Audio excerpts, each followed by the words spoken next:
कांग्रेस अध्यक्ष मल्लिकार्जुन खड़गे और उनके परिवार का कत्ल कौन करना चाहता है। कर्नाटक के चुनाव में कांग्रेस ने लगा दिया कुछ ऐसा आरोप कि सियासी भूचाल आ गया। क्या खड़गे के सहारे होंगे कांग्रेस के वारे न्यारे या फिर भाजपाई फिर कर देंगे कर्नाटक में कांग्रेस को किनारे। सियासी दृष्टिकोण से इन दिनों यह सबसे ज्यादा पूछा जाने वाला सवाल है। इन दिनों इस सवाल का जवाब भी तलाशेंगे, साथ ही आपको मल्लिकार्जुन खड़गे से जुड़े कुछ ऐसे किस्से भी बताएंगे जो कहीं नहीं छपे। आंखों के सामने मां और बहन जिंदा जला दी गई। दंगों में घर परिवार पैसा सब कुछ गवा दिया। कई महीने जंगल में भूखे प्यासे काटने पड़े। हजार तकलीफों के बावजूद पढ़ाई नहीं छोड़ी। अपनी शालीनता सहजता को अपना हथियार बना के दिखाया और बन गए सबसे पुराने दल के सुप्रीमो।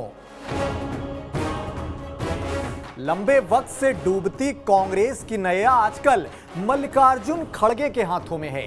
बीते रोज पार्टी अध्यक्ष पद की रेस जब लगी थी तो वो शशि थरूर को हराकर कांग्रेस सुप्रीमो बनने में कामयाब हुए, पर गुजरे वक्त का हर जर्रा उनका बेहद चुनौतियों और कष्टों में बीता हुआ है।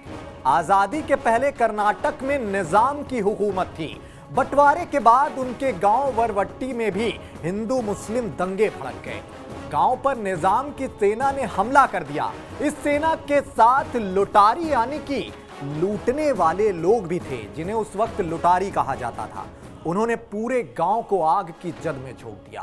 पूरे गांव में आग लगा दी और इस गांव के घर में एक 5 साल के बच्चे के सामने उसकी मां और बहन को जिंदा जला दिया गया। बच्चा बेबस होकर रोता और बिलखता रहा, कुछ नहीं कर पाया उस वक्त।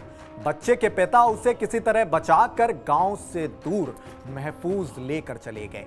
कई महीने भूखे प्यासे और बिना छत के जंगल में रहे। बाद में मजदूरी करके अपने बच्चों को बामुश्किल पाला पोसा। इस दरमियान सबसे प्रेरणादायी बात यह रही कि लाख मुफलिसी के बावजूद पिता ने बच्चे को काम में लगाने की बजाय पढ़ाई पर जोर दिया। उसकी पढ़ाई नहीं छूटने दी। बच्चा बड़ा होकर पढ़ लिख कर अपने जिले का पहला दलित वकील बना, फिर यूनियन लीडर बना, फिर विधायक, कर्नाटक सरकार में मंत्री भी बना, फिर सांसद बना, केंद्रीय सरकार में मंत्री बना और अब कांग्रेस के राष्ट्रीय अध्यक्ष के पद पर सुशोभित है। यह है मल्लिकार्जुन खड़गे। उनका जीवन काफी मार्मिक और प्रेरक है। आजादी के बाद महात्मा गांधी ने यह इच्छा जताई थी कि कांग्रेस का अध्यक्ष कोई दलित हो। हालांकि उस समय ऐसा नहीं हो पाया।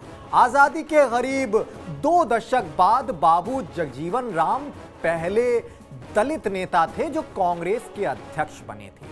1970 के बाद कांग्रेस को फिर से एक दलित अध्यक्ष मिला है। कांग्रेस ये दावा कर सकती है कि उसने ऐसा करके महात्मा गांधी के सपनों को पूरा किया है। 80 साल के इस राजनेता का 50 साल का सियासी अनुभव है। समर्थकों को उम्मीद है कि इसका फायदा वो अपना वजूद खोती कांग्रेस को बचाने में लेंगे और वजूद खोती कांग्रेस को मल्लिकार्जुन खड़गे के नेतृत्व का फायदा मिल सकता है। और अपने इसी और मार्मिक और प्रेरक इतिहास को साथ लेकर खड़गे अब कर्नाटक की सियासी आबो हवा बदलने पहुंचे हैं। लगातार जनसभाएं, रैलियां, आरोप प्रत्यारोप का दौर लगातार जारी है।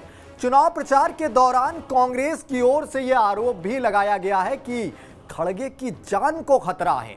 बीजेपी के लोग उनका कत्ल कर सकते हैं। फिलहाल इस तरह की बयानबाजी वाकई में कोई असल अस्तित्व रखती है या ये सिर्फ पॉलिटिकल माइलेज के लिए दिया गया बयान है, ये तथ्य हर सियासी जानकार के लिए फिलहाल तो विश्लेषण का विषय है।